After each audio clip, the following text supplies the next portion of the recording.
نن زموږ په معاشره کې هر سړی دا وایي که سپین ږیري سره کښېنئ هم وایي پخوا ښه زندګي وه، که ځوانان سره کښېنئ هم د قرابت یاره قرابت ښه خوند کوي. هر سړی په خوله کې وایي یاره ښه قرابت ښه دی، لیکن د هغې غریبانو زندګي چې معاشره ته راشوسي، معاشره مکمله د نفرت ډکه ده. ورور د ورور سلام ته نه دی تیار، پلار د زوی سلام ته نه دی تیار، تربور د تربوره سره خو بالکل د دشمنۍ و د کمین په خزه کې ناست دی. اوس دغه خرابي د خولې هلته وینا ده، دا خرابي ولې راله؟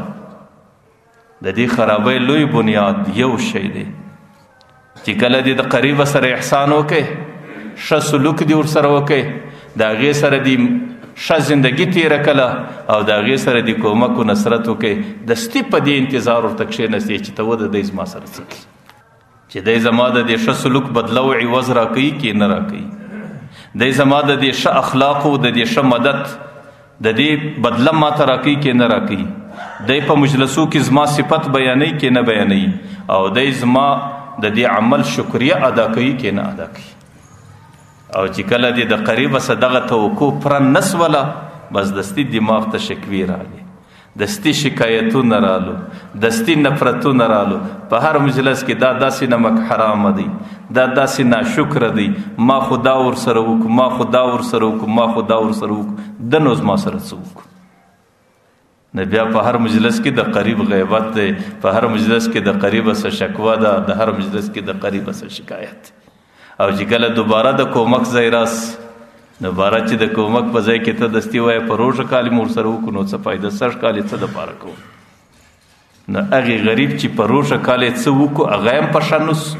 او را روان کال هم الله تعالی د نیک عمله څه محرومه کوي،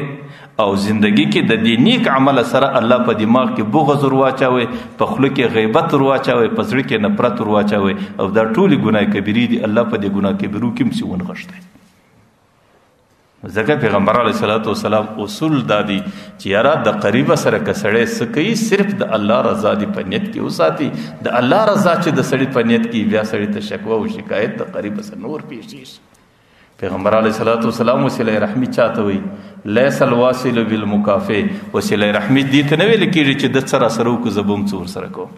ولکن الواصل من اذا وصلها قطعها. وسیله رحمي دې ته وایي چې د مخ را څه وګرځوي زه بیا ورلم، چې د غیبت را پسې وکړئ زه ورلم صفت مې وکړي،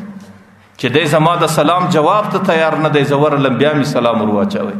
چې دی په کور را سره ننوتی زه ورلم د کور دروازه مې ورپسې وټکوله چې زه درله رالم. وسیله رحمي دې ته ویل کېږي، او دې باندې پیغمبر علیه صلات وسلام دا د پیغمبر علیه صلات وسلام هغه صفت دی چې که چیرې دا د چا په دماغ کې راسي